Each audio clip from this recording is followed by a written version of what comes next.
Bonjour, Mesdames et Messieurs. Bienvenue au Musée des Beaux-Arts de Montréal. Mon nom est Danielle Roberge. Je suis responsable des activités culturelles. Le musée est vraiment très heureux de présenter, en exclusivité canadienne, l'exposition de Van Gogh à Kandinsky, de l'impressionnisme à l'expressionnisme, 1900-1914. Un siècle après le déclenchement de la Première Guerre mondiale, cette exposition exceptionnelle de plus d'une centaine de tableaux et de quelques 100 dessins et gravures, réalisés par les plus grands noms de l'avant-garde, apporte un nouvel éclairage sur les extraordinaires échanges artistiques ayant présidé au développement majeur de l'art moderne en Allemagne et en France entre 1900 et 1914.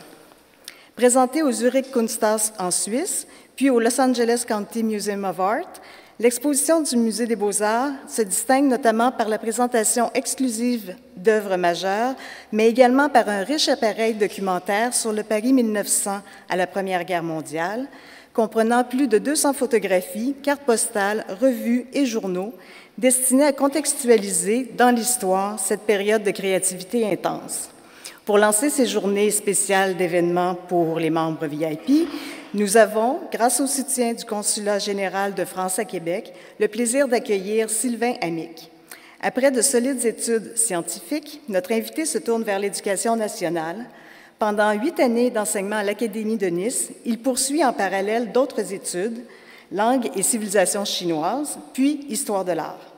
Lauréat du concours de l'École nationale du patrimoine en 1998, il se voit confier à sa sortie la charge de conservateur 19e, art moderne et contemporain au Musée Fabre de Montpellier.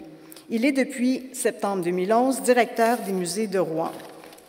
Notre invité est tantôt commissaire, tantôt co-commissaire de plusieurs expositions, dont en 2012 au Grand Palais, Bohème de Léonard à Picasso, et rétrospectives telles que Alexandre Cabanel et Gustave Courbet, toutes deux présentées au Musée Fabre à Montpellier. Et comme en 2008, il a également été commissaire de l'exposition Émile Nolde au Grand Palais, il nous a semblé tout à fait opportun de lui demander s'il voulait bien faire aujourd'hui une présentation sur Émile Nolde et la France. Mesdames et messieurs, sans plus tarder, accueillons Sylvain Amick.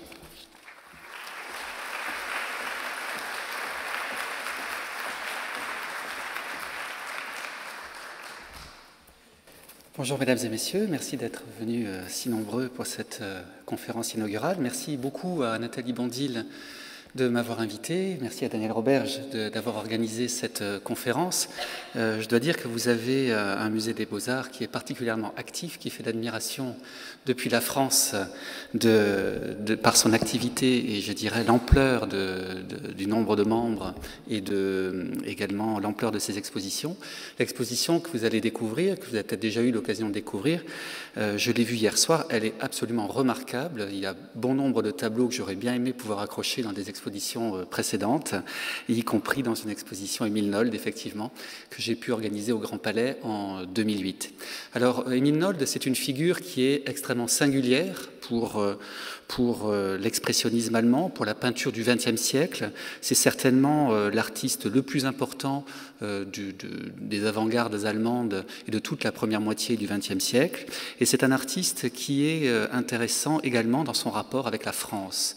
Parce que, comme vous le savez, l'Allemagne et la France ont eu des rapports conflictuels, des rapports en même temps passionnément mêlés en matière de culture. Pensez par exemple au culte que l'on avait en France pour Wagner, c'est quand même tout à fait considérable.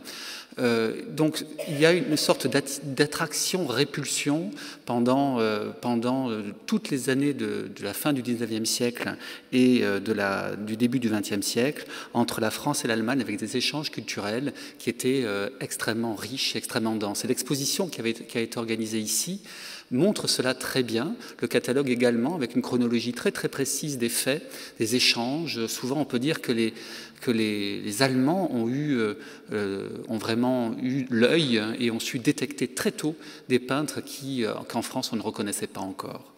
Alors cependant, la marche vers ces échanges culturels, voilà une photo d'Émile Nolde qui est âgé environ de 60 ans. La marche vers ces échanges culturels a été contrariée par les conflits nationaux qui ont été extrêmement violents entre la France et l'Allemagne. On commémore plutôt aujourd'hui le début de la Première Guerre mondiale cette année, mais il faudrait remonter pour les questions des représentations symboliques à des temps un petit peu plus anciens, et en particulier au milieu du XIXe siècle. Vous connaissez tous le tableau qui est à gauche, Jeanne de la Croix, La liberté guidant le peuple, un tableau qui nous montre les journées de 1830 qui ont vu la fin de la Restauration et l'avènement de Louis-Philippe. Vous avez une représentation de la France sous les traits de la fameuse Marianne, avec brandissant le drapeau français, avec la poitrine dénudée, menant les citoyens, comme ceux de 1789, au combat. Donc une représentation d'une Marianne guerrière, tenant un fusil, moderne à la fois.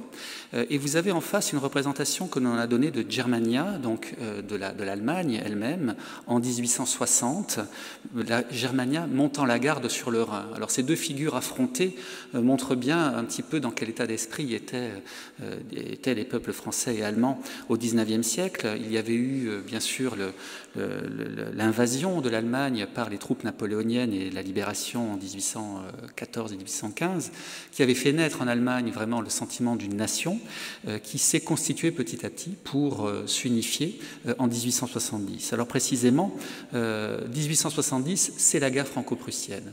Et je voudrais vous donner là quelques représentations que les artistes ont données de cet événement et qui montrent bien la tension entre les deux pays. Ici, vous avez un peintre qui est vraiment le peintre officiel, on pourrait dire, de l'armée allemande, dans ce tableau Une étape vers Paris.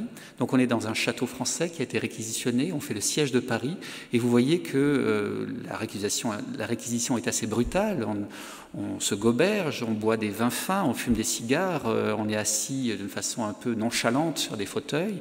Mais vous voyez tout de même que l'officier allemand, que fait-il? Eh bien, il chante peut-être un lied, ou il chante, en tout cas, il se fait accompagner au piano.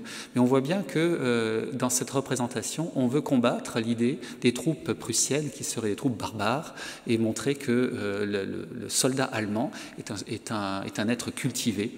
Et cette question de culture va être au cœur des débats entre la France et l'Allemagne. On va opposer la culture allemande à la civilisation française, comme si la culture était un mot barbare et si la civilisation était au contraire le signe d'une nation unifiée, plus qu'une nation cultivée. Alors les autres représentations, c'est le comte Moltke, qui était le général en chef des armées prussiennes à Versailles, quand la capitale française est tombée, donc comme un nouveau roi de France. C'est évidemment symboliquement un tableau très important et très, très difficile à supporter pour les yeux français. Et puis c'est aussi la proclamation du Second Empire allemand à Versailles, en 1885, c'est un tableau de 1885, mais comme vous le savez, c'est un événement qui a eu lieu en 1871. Donc l'unité allemande autour de la Prusse est réalisée au profit de la guerre franco-prussienne, et le Deuxième Reich prend forme. Et cela se passe dans la Galerie des Glaces. Alors évidemment, en 1914, quand il s'agira de signer le traité de reddition de l'Allemagne, on le signera aussi dans la Galerie des Glaces pour répondre à cette provocation des armées prussiennes de 1870. Voilà le côté allemand. Maintenant, regardons comment les Français représentaient ces épisodes. Eh bien, vous voyez chez cet artiste alsacien, Jean-Joseph Wertz, deux allégories féminines qui pleurent, qui sont projetées à terre sur le drapeau français. Et c'est en fait l'incarnation de l'Alsace et de la Lorraine qui sont désespérées parce que, comme vous le voyez, elles sont à la borne frontière entre la France et l'Allemagne, et au loin, très loin, on devine le clocher de la cathédrale de Strasbourg, c'est ce grand symbole des échanges culturels entre la France et l'Allemagne, parce que peut-être vous le savez, mais c'est Goethe qui le premier a redécouvert la beauté de cette cathédrale et qui en a fait un des parangons du génie allemand, alors que le gothique a été inventé, mais on l'a su beaucoup plus tard sur le sol français. Donc on est vraiment au cœur de ces échanges et rivalités culturelles, et en tout cas vous voyez que ce peintre pleure la perte de l'Alsace et de la Lorraine. De même, chez Jean-Jacques Henner, cette représentation d'une Alsacienne, vous voyez la coiffe, coiffée de sa coiffe traditionnelle, mais aussi d'une cocarde française, et dans des habits noirs de deuil. Et qu'est-ce qu'il y a marqué en haut à droite? Il y a marqué « Elle attend ». Donc l'Alsace attend, elle attend la réunification. Et bien sûr, de 1870 à 1914, la France va être comment dire, éduqué dans cet art, dans cette volonté de revanche, et ce qui est parfaitement signifié par ce tableau d'Albert Bétanier, qui s'appelle La Tache Noire. Alors on voit un de ces instituteurs que l'on appelait les hussards de la République, donc ceux qui étaient chargés de répandre l'idée de république laïque dans les campagnes, et de former des soldats, de former des revanchards. Et vous voyez que ce petit garçon qui est là, qui d'ailleurs a un habit un peu de soldats, on lui montre, on lui désigne avec le bâton une tache noire sur la carte de France. Cette tache noire, bien sûr, c'est l'Alsace et la Lorraine qu'il s'agit de reconquérir. Alors, on voit bien à travers ces représentations d'un côté de peintres français, de l'autre côté de peintres allemands, comment les peintres de facture plutôt traditionnelle pouvaient exalter le sentiment patriotique, et comment ils pouvaient peut-être aussi monter les deux nations l'une contre l'autre par l'art de la propagande. Mais ce sont des situations qu'il faudrait nuancer. Vous avez par exemple un artiste comme Meissonnier, qui est un artiste qui est extrêmement réputé pour ses peintures de guerre, de bataille, qui, vous voyez, a donné cette vision tragique des ruines du Palais des Tuileries après l'insurrection de la Commune en 1871. Eh bien, Meissonnier était très ami avec un peintre allemand qui s'appelle Menzel. Et vous voyez ici des tableaux de Menzel. Celui-là est très tôt, 1856, qui montre le théâtre du Gymnase à Paris, montre bien que dès le milieu du XIXe siècle, il y a des artistes allemands qui séjournent à Paris. Évidemment, la capitale de la France va devenir le grand centre artistique attractif pour le monde entier, mais c'est quelque chose qui existe déjà dès le milieu du XIXe siècle. Menzel va même exposer à l'exposition universelle et aux expositions nationales en France, en particulier ce tableau de La Forge, le Cyclope moderne, l'usine, qui est un tableau tout à fait remarquable qui montre la révolution industrielle dans la plaine de la Roure, qui fera sensation à l'exposition des artistes français au salon officiel en 1875. Alors, on a également ces représentations toujours de Menzel, un petit peu à la même époque, 1867, un après-midi au Jardin des Tuileries, et sans doute vous reconnaissez à travers ce tableau un modèle qui montre bien la qualité des échanges artistiques au niveau des individus, au niveau des artistes entre la France et l'Allemagne, puisque c'est un tableau qui fait écho à un autre de Manet, qui est réalisé à peine 5 années plus tôt. Tous ces deux tableaux sont par bonheur aujourd'hui réunis dans un même lieu, à la National Gallery de Londres, qui représente là aussi la musique au Jardin des Tuileries, donc ces concerts de champêtre de l'après-midi au centre de Paris, qui était un lieu où toute la haute société, toute la bonne société parisienne se mêlait. Donc vous voyez que entre Menzel, qui est l'aîné de Manet, enfin qui est l'aîné de Manet, 1815, 1905, 1832, 1883, il a vécu plus longtemps, mais il était son aîné d'une génération. Vous voyez cette proximité sur des mêmes motifs et presque des compositions tout à fait semblables. Alors, ces échanges interculturels, ils vont se concrétiser avec d'autres artistes, toujours dans le groupe impressionniste, puisqu'on était autour de Manet. Vous avez ce fameux tableau qui est à droite, qui est d'Henri Fantin-Latour, qui s'appelle Un atelier aux Batignolles. Les Batignolles, c'est le lieu où les artistes impressionnistes se sont retrouvés. Et vous avez là, ils sont réunis autour de celui qui va être leur mentor, mais pas leur chef de file, parce que Manet ne voudra jamais apparaître comme le chef de file de l'impressionnisme. Il avait une vision, je dirais, plus ambitieuse. Il voulait se réconcilier avec la grande peinture, la peinture des grands maîtres. Et vous le voyez entouré de ceux qui représentent la nouvelle école, l'école des Batignolles, qu'on va bientôt appeler, 4 années plus tard, les impressionnistes. Alors le grand personnage à droite, c'est Frédéric Bazy. Il va mourir justement dans la guerre franco-prussienne à Beaune-la-Rolande au tout début des combats. Derrière lui, le petit, c'est Claude Monet. Et puis, l'homme au chapeau, c'est Renoir. Et quant à l'homme qui est entre l'homme au chapeau et le grand Frédéric Bazy, il s'agit de Zola. Et puis, on trouve aussi un critique musical, Edmond Maître, et un critique littéraire, Zacharias Struck. Mais derrière Manet, un peu à l'écart du groupe, comme vous le voyez, il y a artiste allemand qui est Otto Scholderer.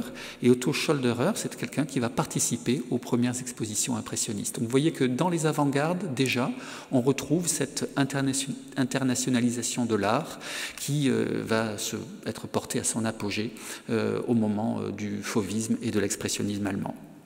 Alors, je suis un peu désolé, la photo est de mauvaise qualité. Dans les collections, maintenant, les collections publiques, parce que les échanges entre artistes, c'est bien, mais que font les institutions?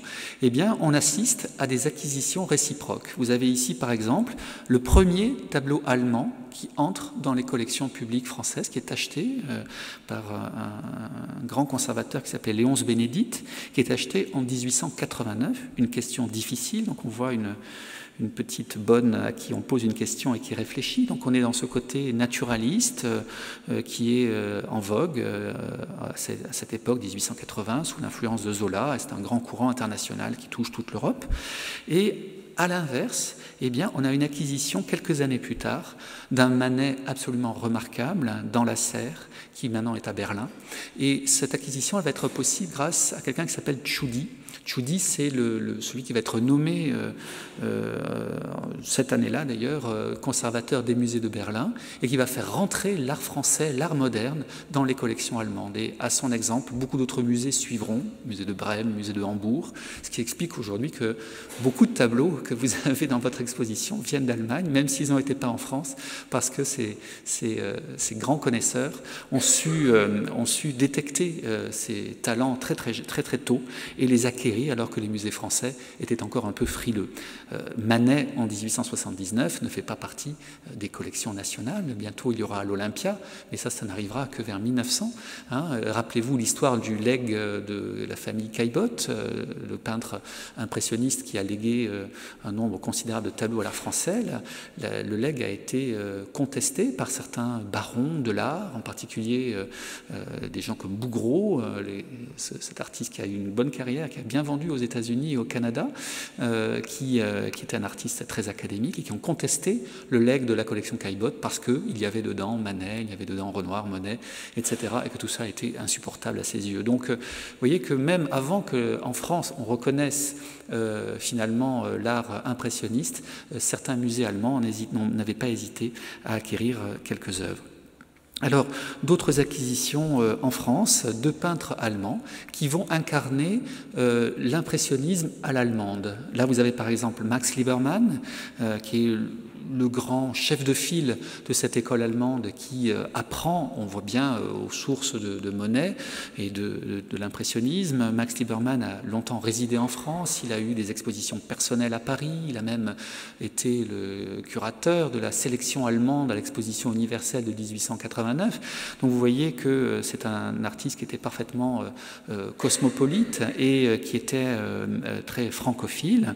À côté de lui, il y avait également Fritz von Uhde, qui est un artiste plus religieux, qui nous montre ici une scène du Christ représentant le Christ chez les paysans, mais vous voyez dans un contexte paysan du 19e siècle, donc c'est une façon de vraiment incarner les évangiles dans son époque. C'est un achat en 1893 pour le musée du Luxembourg. Et enfin Lovis Corinth, qui ici qui est également un des grands artistes qui fréquentent la France, qui nous donne ici le portrait de Julius Meyergraf, qui est un des critiques allemands qui le plus a écrit sur la peinture française en particulier. C'est le premier à publier une étude sur Manet. Alors, vous voyez, des échanges réciproques importants, et c'est dans ce contexte que vient au jour un jeune homme dans une famille de paysans du nord de l'Allemagne, le Schleswig-Holstein. C'est vraiment à la frontière entre l'Allemagne et le Danemark, une région très dure, où une région de marais, où le climat est rude, où il fait très froid l'hiver, où la terre est pleine d'eau, qu'elle est difficile à cultiver. Il s'appelle Emil Hansen, il est né le 7 août 1867, et il ne prendra le nom de Nolde qu'en 1902, quand il se lance dans sa carrière artistique, Nolde étant le nom de son village natal. Alors, quand on est dans une famille de paysans, eh bien, normalement, on devient paysan, et c'est effectivement ce que deviendront, tous ses frères et sœurs, ses 6 frères et sœurs, deviendront des paysans. Et lui, il a un talent inné pour le dessin. On raconte que lorsqu'il était à l'école, il rentrait par la fenêtre après l'école dans la classe pour trouver du papier et des crayons pour dessiner. Et on raconte aussi que ses premiers dessins, il les a fait avec du jus de betterave qui avait une belle couleur violette et qui lui permettait, vous voyez déjà ce sens de la couleur qu'on va découvrir après, qui lui permettait de dessiner sur du papier.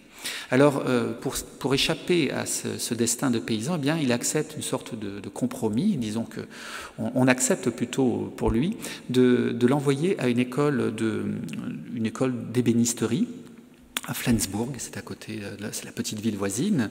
À l'âge de 14 ans, il commence là une formation d'ébéniste, donc il gardera un goût pour les matériaux, pour le bois, il sculpte lui-même beaucoup, et en particulier ses cadres qui l'ornent de figures primitives, pour la gravure sur bois, qui sera, vous en avez de très beaux exemples dans l'exposition, le grand moyen d'expression justement des expressionnistes, un art très primitif, très rugueux, et en fait il est l'élève de ce monsieur qui est au centre de la photographie, qui s'appelle Sauermann, et qui a une collection de meubles anciens très importante qu'il va donner à la ville de Flensburg et qu'il copie avec ses élèves et qu'il commercialise. Alors vous voyez là 2 dessins du jeune Emil Nolde, des dessins d'ornement qui montrent ce que l'on fabriquait dans cette école, dans cet atelier, alors des rinceaux de feuillage dans un style un peu Biedermeier, et puis cette armoire copie de la haute Renaissance, de l'art allemand, de la haute Renaissance. Alors ce sont des choses qui ne sont pas anecdotiques, parce que cette formation un peu par la bande place Nolde dans une position d'outsider, et il va devoir toute sa vie regagner une place centrale qu'il va finir par occuper vers 1920. Alors ces années de formation, 1884-1891, lui donnent l'occasion, c'est un peu surprenant, mais de rencontrer déjà l'art français. En particulier, en 1888, il se rend à Munich pour la première fois. Munich, à ce moment-là, c'est la ville en Allemagne qui est la plus en pointe pour la représentation de l'art international, en particulier parce que Gustave Courbet y a exposé dès 1867, et il a fondé une véritable école réaliste, une école de peinture réaliste, qui est très active à Francfort et à Munich. Alors, à Munich, on a organisé très tôt des expositions internationales, et en 1888, Nolde accompagne son maître Sauerland pour construire, pour mettre en place une pièce dans laquelle on met les plus belles représentations de l'art de l'Allemagne du Nord, la chambre de la frise du Nord.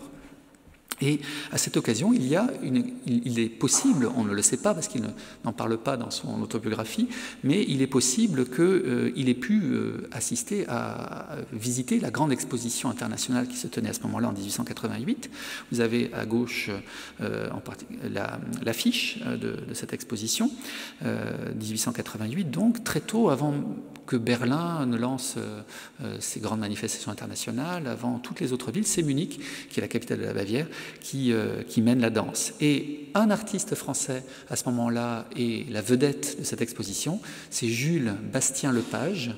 C'est un artiste élève de Cabanel, un artiste donc qui a eu une formation extrêmement académique, et il présente ce tableau qui s'appelle Pauvre Fauvette. Donc vous voyez cette représentation d'un naturalisme paysan très poignant et un petit peu misérabiliste, tableau qui donc maintenant est à Glasgow, mais qui a eu un très grand succès à l'exposition de 1888. Mais on peut se dire, compte tenu de certains propos qu'il tient, que Nolde a pu peut-être être plus sensible à l'art d'un autre artiste, c'est Whistler, qu'il est exposé également, ce tableau très célèbre dont il y a plusieurs versions, dont une est au musée d'Orsay, le portrait de la mère de l'artiste, arrangement en gris et noir, qui est exposé également en 1888, et encore, alors là dans le volet plus français, Whistler étant un artiste américain bien sûr, mais qui a longtemps exercé en France, Jean-François Millet, pour qui il éprouve une certaine admiration, en tout cas il le dit dans ses mémoires. Or, Jean-François Millet est bien représenté dans cette exposition de 1888 avec ce tableau ou un tableau approchant, on ne sait pas exactement lequel, L'amour vainqueur, en tout cas c'était le titre, aujourd'hui dans une collection privée. Donc des premiers contacts de Nold avec l'art français sont probablement à Munich en 1888. Alors, après cette formation, eh bien, il rentre dans la ferme familiale. Donc, vous voyez, il prend là, en 1892-91, une aquarelle qui nous représente bien son quotidien, ce qui était le quotidien de ses parents et de ses frères et sœurs, avec ces constructions très typiques de la Frise du Nord, les toits de chaume, les briques, les maisons très basses faites pour résister au vent. Et puis, il donne ses premiers paysages à l'aquarelle de ce pays qui va être pour lui une terre fondamentale dans laquelle il va retrouver régulièrement ses racines. Mais un peu par bravade, il répond à une annonce pour une école d'art appliqué de Saint-Gall, en Suisse, qui recrute un professeur de dessin. Et à sa grande surprise, lui qui se considère un peu comme, on dirait, un pecno, un plouc, un gars de la campagne qui a quasiment aucune formation, il est recruté. Et voilà qu'il part dans les montagnes, et on va voir les montagnes, pourquoi sont-elles enchantées. En 1892, il est ce jeune homme, avec cette mine très élégante, vous voyez, qui devait faire fureur auprès des jeunes filles, et qui va s'exiler en Suisse pendant 5 ans pour enseigner le dessin industriel, les arts décoratifs, le modelage au musée et école de l'industrie et de l'artisanat de Saint-Gall. Alors, évidemment, on peut penser qu'il se coupe du contexte artistique, on va voir qu'il faut un peu nuancer cela, mais en tout cas c'est là qu'il développe quelque chose de très personnel, et alors des aquarelles un peu comme on a vu déjà qui représentent des vues de Flensburg, ça ne mange pas de pain, c'est dans la tradition des aquarelles que l'on faisait dans tous ces lacs alpins qui étaient très fréquentés par les touristes, mais il va réaliser un certain nombre de petites caricatures qui représentent les montagnes qui l'environnent. Alors c'est un alpiniste convaincu, lui qui vient d'un pays absolument plat, il est passionné par la montagne, donc il réalise des ascensions importantes. Il est monté sur le mont Cervin, par exemple. Il le raconte avec beaucoup de fierté, d'ailleurs, dans ses lettres et dans sa biographie. Et donc, il a cette idée un peu cocasse de personnifier les montagnes les plus célèbres en leur donnant, vous voyez, un visage qui correspond à leur nom. Alors, qu'est-ce qu'on a sur la carte sur le dessin d'en haut? La Jungfrau, la jeune femme, voilà. On a le Monk, le moine, hein, et Eiger, la vieille femme, la sorcière. Alors, vous voyez, ces 3 noms de montagnes qui sont assez évocateurs, il a réussi à les incarner dans cette représentation très comique, et il se représente avec sa petite cordée, les 3 petits bonshommes qui descendent de la Jungfrau. Alors, ces petites aquarelles, elles plaisent beaucoup. Et un éditeur qui est Hans Hirt, qui est quelqu'un qui va aussi lancer la sécession à Munich un petit peu plus tard, eh bien, décide de les publier dans la revue Jugend. La revue Jugend, c'était la revue de la jeune création d'avant-garde allemande, et elles ont tellement de succès qu'elles sont éditées en carte postale. Alors, pour le plaisir, je vous en montre quelques-unes. Alors, le mont Dufour et sa jolie Donna Rosa, c'est le mont Rose, vous voyez. Alors, bon, il a une trogne très, très avinée. Le mont Finsterhorn, qui est le coléreux, hein, avec ce visage extrêmement dur. C'est le Cervin, en fait, en français. Das Matterhorn, le mont Matterhorn, qui lui sourit, qui est plutôt débonnaire. Ou encore le roi des Alpes, eh bien, le Mont Blanc. Voilà. Donc toutes ces représentations très amusantes sont en même temps très significatives de cet esprit de Nold, je disais la montagne enchantée, paraphrasant bien sûr le titre fameux, mais cette idée que des esprits habitent la nature et qu'on est connecté avec des forces telluriques si on a vraiment des racines, si on a un territoire.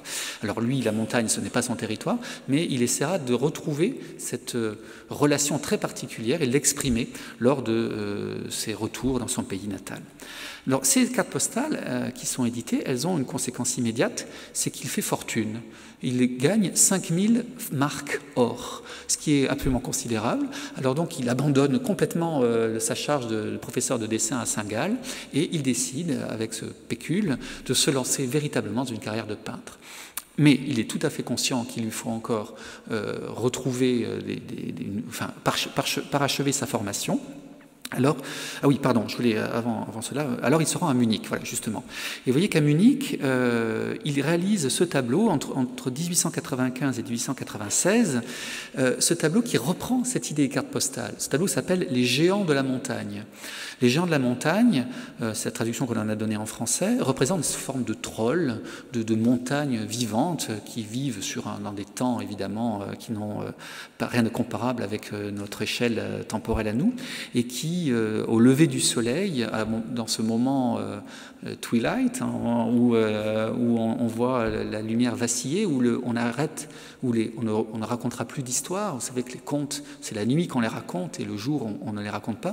Donc dans ce moment très particulier de l'aube ou du crépuscule, se passent des choses, et il décide de traduire cette idée qu'il a vue avec les cartes postales en peinture. Alors ça donne ce tableau qui est assez ambitieux, ça fait 1,50 m, et de façon un peu naïve, il le présente à la sécession de Munich. Et malheureusement pour lui, le tableau est refusé, il va en concevoir une première amertume. Vous voyez que c'est un chemin qui n'est pas pavé de roses pour devenir le grand peintre de la nation allemande qu'il envisage d'être.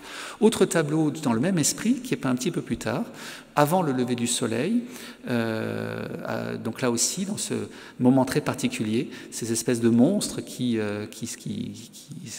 nichent dans les montagnes et qui apparaissent comme ça au regard du visiteur. Alors ça, c'est au regard du spectateur. C'est quelque chose qui n'a pas d'équivalent dans la peinture de cette époque-là, sauf peut-être chez un artiste suisse-allemand qu'il a beaucoup regardé, qu'il a beaucoup aimé et qu'il a pu voir, en particulier en Suisse, puisqu'il avait eu une grande exposition, un grand jubilé, c'est Arnold Böcklin. Arnold Böcklin, vous le connaissez, c'est ce fameux artiste allemand qui a peint ce tableau très célèbre, dont il y a plusieurs versions, L'île des morts, alors des montagnes là aussi, hein, d'une certaine façon, mais surtout c'est un artiste qui aimait beaucoup le monde des légendes et qui leur a donné des représentations tout à fait extravagantes, je dirais, pour la peinture de l'époque. Vous avez par exemple ici ces jeux dans les vagues avec ces sirènes et ces créatures marines. Vous voyez qu'on est dans une forme de grotesque, de monstrueux, qui est assez étrange. Alors, Böcklin était de double nationalité, suisse et allemande, et c'était le grand chef de file de l'art allemand à cette époque-là, en dehors de ceux comme Liebermann ou autres qui travaillaient sur les suites de l'impressionnisme. Vous voyez que là, c'est un artiste qu'il a toujours beaucoup regardé et qui manifestement a influencé Nolde pour sa verve narrative. Vous voyez qu'il n'hésite pas, Böcklin, à se représenter avec la mort comme compagne, la mort violoniste qui semble se moquer de la prétention du peintre à atteindre la gloire et à poser comme un peintre arrivé. Alors Böcklin est une de ses influences. Mais il y en a d'autres. Par exemple, vous avez Franz Xaver Messerschmitt, qui est cet artiste qui est à droite, ce bronze, un artiste plutôt de la fin du XVIIIe siècle, qui a fait des têtes d'expression. Et vous voyez, alors là, c'est le dégoût, donc la grimace de dégoût de ce modèle. Et vous voyez à gauche un dessin de Nolde qui s'appelle Le masque de l'énergie. Donc des débuts très curieux où on oscille entre le grotesque, les arts appliqués, des influences un peu étranges qui créent un prototype assez hybride. Donc la revue Jugend, je vous en ai parlé, c'est cette revue de l'avant-garde allemande. Donc Nolde, il participe, par exemple, il réalise cette couverture pour cette revue-là, et il voit passer dans les sécessions de Munich des tableaux très importants qui ont pu peut-être l'influencer, en particulier Édouard Manet, le vieux musicien. C'est un tableau qui on le voit rarement parce qu'il ne peut pas être prêté, il est à Washington, il faut se déplacer pour le voir, qui représente un vieux bohémien entouré, vous voyez, de personnages, d'enfants, mais aussi de personnages un peu mystérieux, et on peut se dire que ce côté énigmatique et de ce personnage, par exemple, ce grand manteau et ce chapeau de forme, a pu ensuite avoir une influence sur Nolde. En tout cas, Manet, c'est un artiste qu'il a beaucoup regardé, il est même allé spécialement en France en 1931 pour voir une grande rétrospective Manet. Autour de Munich, alors il n'est pas admis dans l'Académie des Beaux-Arts de Munich, qui est dirigée par un peintre qui ne l'aime pas, et donc il va se tourner vers une académie privée qui est tenue par un homme qui s'appelle Adolf Hölzel. Là on est en 1899, on voit un peu ce qu'est la peinture de cet artiste de Dachau. Eh bien, en fait, ce qui est intéressant, c'est de savoir que le même artiste est un des pionniers de l'abstraction. Ça, c'est très peu connu. Il y en a, en général, on pense que les premiers abstraits, c'est Malevich, c'est Kupka, c'est Kandinsky, bien sûr, ou Picabia. Mais en fait, dès les années 1890, eh bien, vous aviez ce Adolf Hölzel qui faisait ses ornements abstraits. Vous avez ce dessin qui est à gauche, qui date des années 1898, donc de l'époque où Nolde est à Munich et à l'époque où il reçoit cet enseignement. Et à droite, c'est un dessin de Nolde lui-même qui représente encore un petit monstre. Alors c'est un peu une transition entre l'ornement Jugendstil, comme dans les meubles qu'il avait pu éventuellement sculpter, et l'abstraction et la représentation des monstres. En tout cas, on voit un univers tout à fait étrange et tout à fait singulier qui est celui que se construit Émile Nolde. Autre artiste qu'il a pu voir à la fois à Munich et plus tard à Paris, c'est Honoré Daumier. Il dit même qu'en 1899, il était obligé de tenir la chambre, il était malade, et qu'il a, à cette occasion-là, pu regarder les belles gravures de Honoré Daumier. Et vous voyez ici un tableau à droite de Nolde qui représente le Christ prêchant, et voyez la proximité que l'on peut trouver entre Daumier, qui est aussi un caricaturiste que l'on connaît plus pour les caricatures, hein. Vous rappelez-vous ces caricatures d'avocats, de gens populaires dans l'omnibus, dans le train, etc. Donc un artiste qui était connu pour une verve critique et narrative tout à fait amusante, donc un côté grotesque aussi, mais qui a peint, et ce tableau qui est le plus grand tableau d'ailleurs de Honoré Daumier, qui est à Essen au Folkwang Museum, a peut-être été regardé par Nolde. En tout cas, quand on voit les premiers tableaux religieux qu'il réalise, on peut y penser. Donc, il lui faut maintenant achever sa formation et comme tout artiste de cette époque-là, on est à la fin, à l'automne 1899, eh bien, il lui faut aller enfin se confronter à l'art français. Alors Nolde, vous l'avez vu, il a déjà une bonne connaissance de l'art français.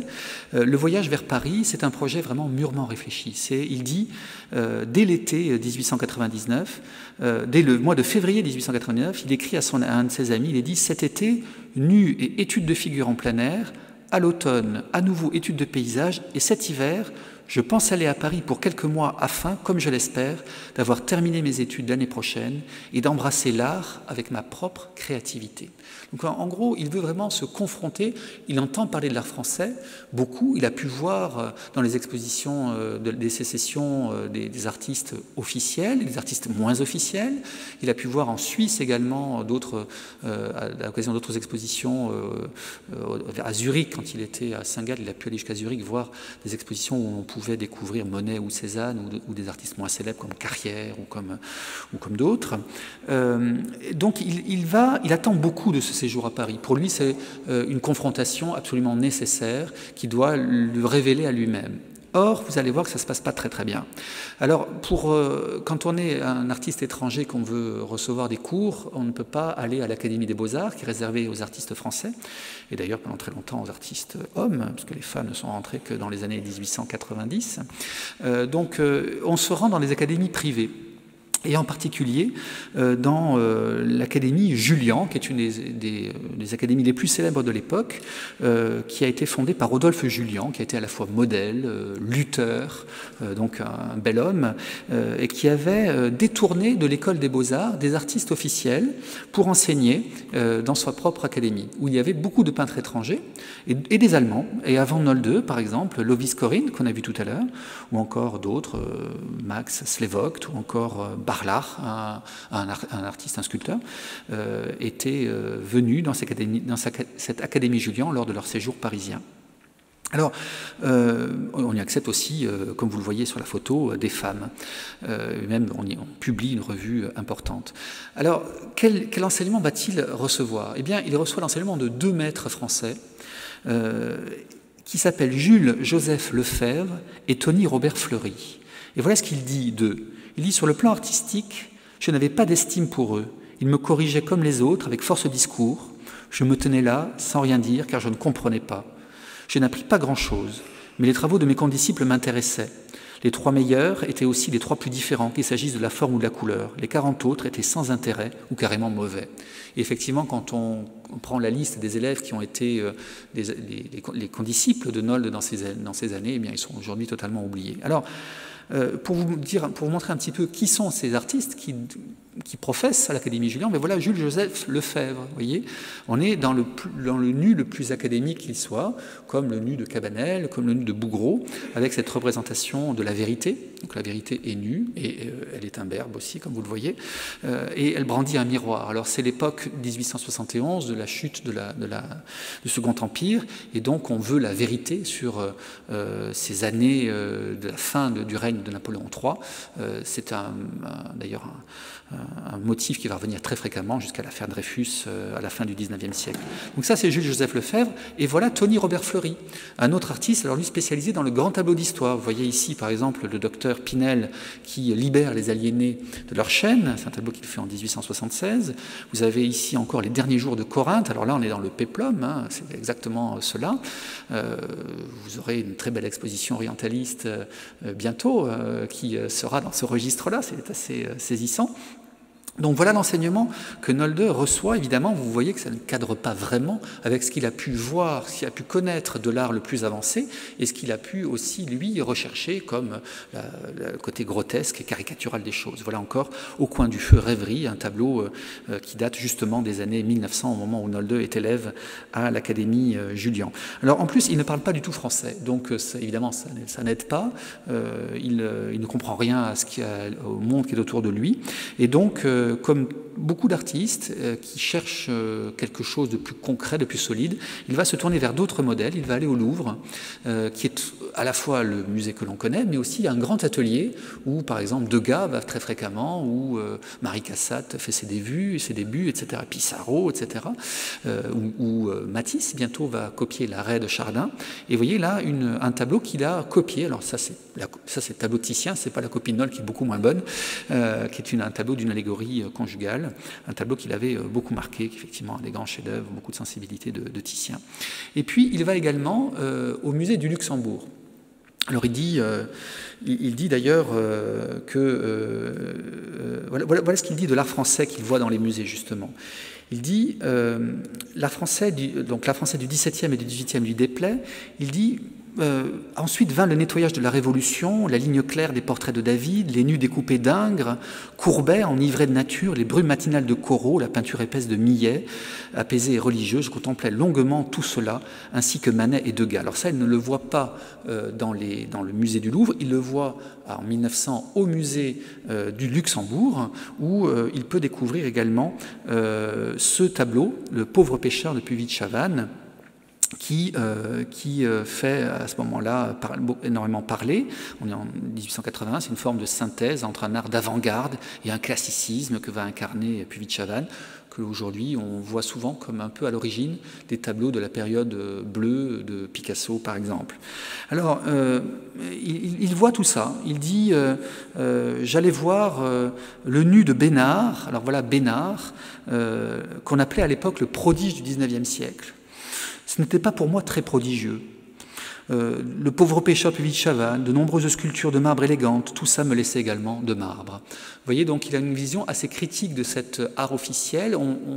On peut se dire qu'il manque de discernement, qu'il ne sait pas voir parmi tous ces artistes qui effectivement aujourd'hui sont bien oubliés. Alors je n'ai pas résisté à l'envie de vous montrer quelques Bénard, vous voyez, c'est tout à fait adorable, mais pour un artiste qui cherchait des choses un peu vigoureuses, effectivement ce n'était pas tout à fait pour lui un parangon de modernité, mais Bénard était réputé pour ses ombres colorées en particulier, et à cet égard il faisait figure d'avant-gardiste. Vous avez encore un dernier tableau un petit peu plus tardif qui est au musée d'Orsay. Donc en tout cas, vous voyez, ni l'enseignement qu'il reçoit à l'Académie, ni ce qu'il peut voir dans ses contemporains, dans le musée, parce que le musée du Luxembourg était le musée de l'art contemporain à l'époque, ne retient vraiment son attention. il a un jugement globalement assez négatif sur l'art français de cette époque. Autre, pour lui, occasion de voir des choses, eh bien, il est à Paris au moment de l'inauguration de l'exposition universelle de 1900. Votre exposition ici démarre justement avec cette évocation de l'exposition universelle. C'est quelque chose d'absolument considérable, des mois et des mois de travaux, des pavillons plus extravagants les uns que les autres. Alors la Tour Eiffel était déjà construite en 1889, l'exposition internationale précédente de Paris, et tout le front de Seine est entièrement peuplé de bâtiments, des bâtiments des nations. Tous les pays ont leur propre bâtiment, et il fréquente cette exposition universelle, mais il n'en dit finalement pas grand-chose. Il est surtout obsédé par la foule qui se presse, parce que des millions de visiteurs sont venus à Paris à ce moment-là. On a inauguré le métro, on a inauguré le trottoir roulant, enfin on a fait des choses extraordinaires. Ce pavillon sur cette sorte de planétarium, le globe céleste, était une des créations les plus extravagantes. Vous aviez aussi cette porte d'entrée, vous voyez, des constructions complètement folles. On doit à cette époque le Petit Palais et le Grand Palais de Paris, qu'on devine d'ailleurs à l'arrière de la porte d'entrée. Alors, qu'est-ce que Nold retient de cette exposition universelle? Eh bien, il visite ce qu'on appelait la Centenale, une exposition qui a, au Petit Palais, regroupé les 100 ans d'art français, les 100 dernières années de l'art français, et il visite la Décennale, qui est au Grand Palais, qui montre les tendances les plus avant-gardistes. Eh bien, il dit, il y avait quelques petites toiles de Daumier, particulièrement belles, Rodin aussi me préoccupait, certaines sculptures sont si puissantes, alors que d'autres sont tendres, avec un doux mouvement tremblant. Donc, il voit des petites choses, mais finalement, il trouve l'exposition le déçoit. Il dit on trouvait de nombreux exemples d'un impressionnisme faiblissant. Cézanne manquait, Van Gogh comme Gauguin n'avait pas encore percé. Quand il m'a paru que les impressionnistes avaient emprunté la manière floconneuse de Constable, mon intérêt pour eux diminua encore. Manet restait pour moi le grand et important peintre de la beauté claire, et Daumier, dans sa grandeur dramatique, me restait cher. Le douçâtre même, des œuvres de Renoir, de Monet, de Pissarro ne convenaient pas à mon âpre caractère nordique, mais cet art, parce qu'il correspond à un goût moyen, est devenu le favori dans le monde entier. Voilà son jugement sur cette exposition centenale et cette exposition décennale, qui est pourtant la consécration officielle du succès de l'impressionnisme, qui devient effectivement à ce moment-là un art extrêmement copié. Alors, à cette exposition universelle, il y a une sélection allemande, et cette sélection réunit des artistes comme Menzel, qu'on a déjà vu, comme Liebermann, comme Slevogt, dont on a parlé, même Hölzel, pour citer que les plus connus, et la critique est très dure avec cette sélection qu'on considère très en retrait de la sélection française. Et un critique allemand, par exemple, qui s'appelle Ferdinand Avenarius, va écrire « Nos artistes aiment se rendre en France pour éduquer leurs mains et leurs yeux. Cependant, le temps des suiveurs devrait finalement s'achever, là où l'esprit germanique de l'art non pas comme le jeu formel, mais comme expression, s'emparant de la poésie, de la musique et même des beaux-arts, s'impose à travers le monde. Vous voyez, l'art comme expression. Donc déjà, le mot d'expressionnisme est en germe dans cette critique de 1900.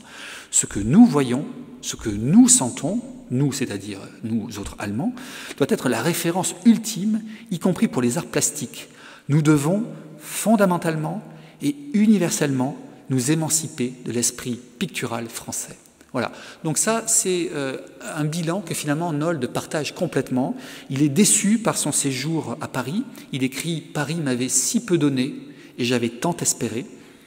On peut dire qu'il a manqué de discernement comme d'autres, mais contrairement à d'autres, par exemple, un des artistes que vous avez dans l'exposition qui s'appelle Paula Modersohn-Becker, elle a su voir à Paris Cézanne, elle a su voir à Paris Van Gogh, et je dirais même que dans l'exposition universelle, il y avait des choses que Nold n'a pas vues. Il y avait l'art colonial qui va retenir beaucoup son attention à partir de 1911, donc l'art issu des colonies, l'art qu'on appelle aujourd'hui art premier, ou l'art des origines, ou l'art des peuples en tout cas non européens à ce moment-là. Vous voyez, toutes les colonies françaises et étrangères avaient leurs pavillons qui reprenaient l'architecture du pays, mais il y avait aussi des objets qui étaient montrés, et ce masque de Côte d'Ivoire, par exemple, a été exposé dans le pavillon de la Côte d'Ivoire en 1900. Mais ça, on va le voir après. Donc ça, il ne l'a pas vu, il n'en parle pas en tout cas. Et puis il n'a pas vu non plus Gauguin, qui était pourtant représenté par un paysage de Bretagne. Alors, Est-ce que c'est celui-ci? C'est difficile à dire. Il y a plusieurs très beaux Gauguins dans l'exposition, magnifiques, et des paysages bretons. En tout cas, voilà ce qu'il aurait pu voir s'il avait été un peu plus, disons, voilà, intéressé, et probablement s'il avait parlé la langue française aussi, handicap qui l'a beaucoup gêné. Il aurait pu voir également Cézanne, qui était représentée par une nature morte, par deux natures mortes à l'exposition universelle de 1900. En tout cas, il part de Paris déçu, avec l'intention de rentrer chez lui dans ce nord de l'Allemagne, et de fabriquer un art authentiquement allemand, comme ce critique Ferdinand Avenarius l'appelait de ses voeux. Alors, son pays, eh bien, parlons-en un tout petit peu. Je vous ai dit, c'est à la frontière, le Schleswig-Holstein, c'est à la frontière du Danemark et de l'Allemagne. C'est tellement à la frontière que la frontière n'a pas cessé de bouger au cours des siècles. Et vous avez sur cette carte deux frontières. Vous voyez bien la péninsule scandinave avec, vous voyez le point Nolde, c'est le village natal de Nolde. Et vous avez une ligne pointillée au-dessus, une ligne pointillée au-dessous. La ligne pointillée du dessus, c'est la ligne des frontières quand Nolde est né. La ligne pointillée du dessous, c'est la ligne des frontières après la Première Guerre mondiale, et vous voyez qu'elle est descendue. Alors, Nolde, il se sent à la fois danois et allemand. Il dit d'ailleurs, si je retrouve cela, la langue de tous les jours, quand il raconte son enfance, était le bas danois, la langue scolaire, le haut allemand, le catéchisme était en haut danois, la langue utilisée pour le commerce et les affaires était le bas allemand. Tout le monde dans cette région frontalière parlait à moitié ces quatre langues, et en Frise, on parlait en plus le frison. Donc, il se sent particulièrement concerné par ces questions d'identité, vous le voyez, mais c'est une identité qui est presque transfrontalière. En tout cas, pour lui, il est allemand avant tout, mais un Allemand du Nord, vous l'avez vu, il revendique dès 1900 son caractère, l'âpre caractère du Nord. Alors, il rencontre lors d'un séjour à Copenhague qu'il réalise, d'ailleurs l'école danoise avait été fort remarquée de l'exposition universelle de 1900, donc peut-être est-ce que c'est cela qui le conduit à partir à Copenhague en 1900-1901. Il rencontre une jeune danseuse, cantatrice, qui s'appelle Ada Wilstrup, et qui va rester sa femme pendant plus de 50 ans, jusqu'à sa mort. Et ils prennent une petite maison de pêcheurs, comme vous le voyez ici, très semblable à ces fermes que l'on a vues dans ces aquarelles sur la côte de Lillstrand. Alors voilà les premiers paysages vraiment, je dirais, du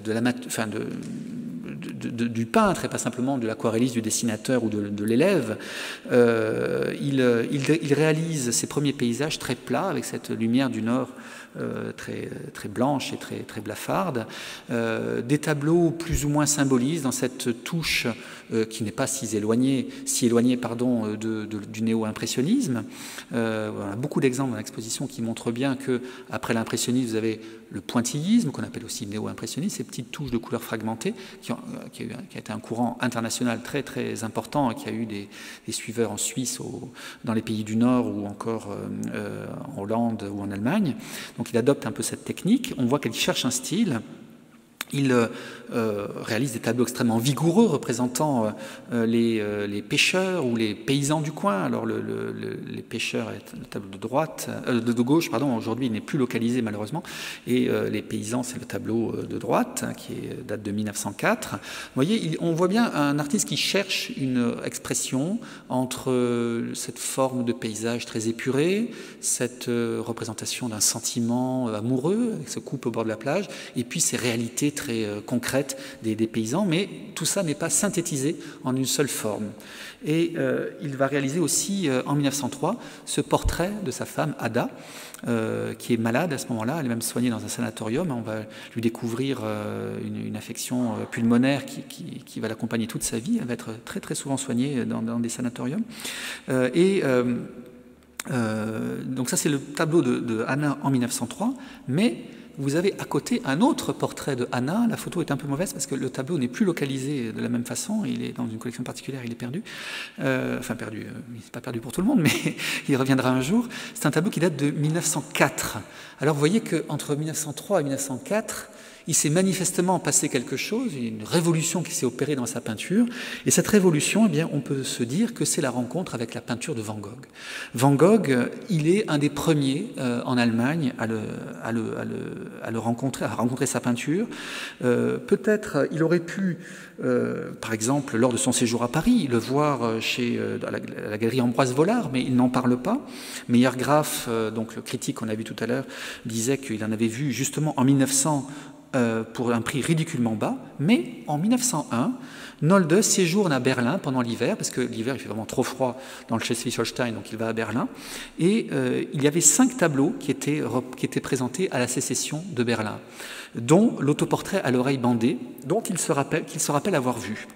Il dit « Je l'ai vu à Munich en 98 », mais ça c'est plus douteux parce que la présence de ce tableau à Munich n'est pas documentée. Mais vous voyez combien il adopte tout de suite ces couleurs extrêmement vives, extrêmement expressives, et ce virage entre 1903 et 1904 dénote très probablement l'influence de Van Gogh. Alors, il ne faut pas oublier que Van Gogh, à ce moment-là, est considéré en Allemagne comme un peintre français, puisqu'il a vécu en France, il y est mort, il a vécu à partir de 1896 et il est mort un petit peu plus tard, mais c'est un artiste qui est considéré comme un artiste authentiquement français, pas un artiste néerlandais. C'est à ce titre d'ailleurs on va le voir tout à l'heure, une controverse va naître de la première acquisition d'un tableau de Van Gogh en Allemagne. Alors voilà, du coup, la révolution est opérée et on est dans une peinture extrêmement forte, où on a à la fois ce sentiment de l'intimité, cette couleur très vive, ce sentiment de la lumière qui est très bien traduit par cette multitude de couleurs représentées par une touche virevoltante. Ça s'appelle Le printemps dans la chambre. C'est aussi un portrait de Ada. Et vous avez ici un collectionneur qui s'appelle Karl Ernst Osthaus. Osthaus, c'est le fondateur du musée qui maintenant est à Essen, qui s'appelle le musée Folkwang. C'est tout simplement le collectionneur le plus en pointe pour l'art d'avant-garde, qui va lui acheter en 1906 ce tableau. C'est sa première vente d'un tableau. Il faut dire que l'argent des cartes postales avait fini par se tarir et que le couple vivait dans la gêne depuis déjà 2 années. Donc ce nouveau style, eh bien écoutez, il se rend compte que ça plaît à des collectionneurs qui ont un goût très audacieux, et donc il va persévérer dans ce style-là, en particulier avec ce Jour de moisson, Erntetag, qui date de 1905, dans une collection particulière, et qui sera le premier tableau de Nolde exposé à la sécession de Berlin, mais exposé sur la porte des toilettes, parce que Liebermann, le fondateur de la sécession de Berlin, était très hostile à l'art de Nolde, et le marchand Paul Cassirer, qui lui commençait à exposer Nolde, avait décidé de sa propre initiative d'accrocher le tableau sur la porte des toilettes. Alors ce tableau nous intéresse pour cette anecdote, parce que vous voyez comment c'est difficile pour ce peintre de percer, même dans son propre camp, chez les gens qui sont censés être pour l'art moderne, pour l'art inspiré par l'art d'avant-garde français, Liebermann, ces gens qui ont vu l'impressionnisme, qui connaissent Manet, eh bien, même eux sont hostiles à la venue de cette nouvelle génération. Alors, ce tableau nous intéresse pour cela, mais il nous intéresse aussi pour les influences. Regardez comment les influences cheminent d'un artiste à l'autre. Ça, c'est quand même formidable. Jean-François Millet a réalisé cette estampe, Les Bêcheurs, en 1855. C'est une estampe qui a eu un succès considérable. Et vous voyez qu'il y en a même au Musée des Beaux-Arts du Canada. Donc il a été répandu dans toute l'Europe. Et comme peut-être vous le savez, Van Gogh avait une admiration sans borne pour Millet. Et donc il a réinterprété la gravure de Millet dans un tableau auquel il a ajouté la couleur. Et vous voyez comment Nolde, lui qui regarde Van Gogh, eh bien, quand il peint, ce n'est pas des bêcheurs, c'est des faneurs, des gens qui ramassent le foin, eh bien, comme il retrouve ses racines, on peut comprendre qu'il soit heureux de retrouver chez Van Gogh cette influence de Millet qu'il avait déjà, lui, ressentie, par exemple, à Munich en 1888. Alors, premier succès. Premier tableau exposé. Nolde part ensuite en voyage en Italie. C'est un échec complet. Il dit l'Italie, c'est pas pour moi. Moi, je suis quelqu'un du Nord. Aucune inspiration, c'est nul. Et puis, dans le chemin de retour, il s'arrête à Weimar. Et à Weimar, en 1905, il y a une immense exposition Gauguin. Et enfin, Nolde rencontre l'art de Gauguin. Cette exposition, elle est due au comte Harry von Kessler, qui était un très grand personnage de la République de Weimar. Après, il était ministre dans les années 20. Mais en 1905, c'est avant tout un collectionneur, un très bon connaisseur de l'art français. Et il organise cette exposition de Gauguin avec ses propres Gauguins et les Gauguins d'une collection célèbre, la collection de Gustave Fayet, qui était un collectionneur du Midi et qui avait montré sa collection à Paris en 1900. Et vous voyez ce tableau en particulier, qui aujourd'hui est au musée d'Orsay, qui s'appelle Le Cheval Blanc, qui est exposé précisément à Weimar en 1905. Alors pour Nold, c'est un saisissement, et il dit « Me voilà assis, seul, au milieu de tous ces tableaux de Gauguin. Jamais dans l'art moderne, je n'ai vu des coloris d'une telle splendeur. Van Gogh a lui aussi de belles couleurs, mais il impressionne plus par son tempérament bouillonnant et son anxiété pleine de vie. » Vous voyez, pour lui, c'est un complet renversement. Vous savez que Gauguin et Van Gogh ont été amis, qu'ils se sont disputés, d'où l'oreille coupée. Et vous voyez à quel point l'art de Van Gogh et de Gauguin diffère à partir de la fin du XIXe siècle. Gauguin va utiliser un art de l'aplat, qui est là, ici, porté à vraiment son essence. Et donc, une force. La couleur n'est pas utilisée pour sa force, je dirais, expressive à la Van Gogh, brillante, virevoltante. Elle est utilisée de façon beaucoup plus posée, beaucoup plus sourde, avec des couleurs un petit peu rompues, mais très intenses, très saturées, dans ces tableaux qui vont vers ce qu'on appelait le cloisonnisme, où chaque couleur est prisonnière d'une forme. Alors ça, c'est une influence considérable qui va, plus tard, on va le voir, compter énormément pour Nolde. Mais avec les années 1905-1906 jusqu'aux années 10, eh bien, jusqu'aux années 11, vont s'ouvrir ce que Nolde appelait lui-même dans son autobiographie des années de combat. Le combat pour vaincre, pour exister en tant que peintre, en tant que mouvement, en tant qu'avant-garde, face à ces générations qui ont certes rompu avec l'art officiel, Liebermann, Slevogt, Corinne, etc., mais qui depuis ont reconstitué une forme de barrage, de caste pour les jeunes générations. Et c'est avec, bien sûr, le groupe Die Brücke, le pont, que Nolde va connaître ses premiers grands succès. Donc ce sont des jeunes gens qui ont 15 ans de moins que lui et qui ont découvert son art dans des expositions à Dresde en particulier, et qui voit comme il dit, ces tempêtes de couleurs de Nolde et qui trouve ça formidable, et qui l'invite à rejoindre le groupe Die Brücke. Et effectivement, en 1906, Nolde peint, par exemple, avec Schmidt-Rottluff, dont il fait ici le portrait, vous le voyez, sur l'île d'Alsen. Et il dit « Il nous apportait les salutations de ses camarades, il passa quelques semaines chez nous, c'était très beau. Nous parlions d'art et de philosophie, comme les jeunes peintres aiment le faire. J'admirais sa clairvoyance et son savoir. Je ne savais pas quoi répondre quand il me parlait de Nietzsche ou de Kant ou de grands philosophes. » Voilà comment Nolde fait son portrait, une sorte d'homme rustique qui ne peut pas parler de philosophie avec ces jeunes gens qui sont mieux éduqués que lui, qui sont des citadins, mais on sait aussi que c'est une image autobiographique largement manipulée pour mieux faire émerger ce côté rustique qu'il promeut dans sa peinture. Alors voilà les tableaux qu'il réalise avec le groupe Die Brücke, des tableaux, vous voyez, avec une esthétique très emportée, une couleur qui hurle, qui est presque pure, et qui est très expressive. Alors malheureusement, je n'ai pas pu, parce qu'à cause d'un virus informatique, récupérer une image que j'avais, mais on pourrait comparer tout de même ces jardins à ceux de Monet. Ce Monet qui était si doux et si douceâtre que Monet n'aimait pas, que Nolde n'aimait pas. Eh bien, quand vous regardez les jardins de Giverny que Monet peint, on est exactement dans les mêmes ambiances. Donc l'art de Nolde et l'art de Monet ne sont pas si éloignés que cela. On le verra d'ailleurs à la fin de cette conférence. Donc il peint avec ce groupe Die Brücke pendant plusieurs années, plusieurs mois, une quinzaine de mois, jusqu'à l'hiver 1907. Et là, il y a une forme de dissension qui est introduite entre Nolde et le groupe Die Brücke. Vous voyez ici ces enfants dansants, virevoltants, qui sont tout à fait remarquables d'intensité, d'énergie, de joie de vivre, comme s'ils étaient emportés par une transe un peu mystique. En tout cas, Nolde, lui, trouve que ces peintres du Brücke sont trop dans la ligne de Van Gogh. D'ailleurs, il propose de façon ironique de rebaptiser le groupe Van Goghiana, parce qu'on ne fait que imiter Van Gogh. Et donc, il va quitter le groupe.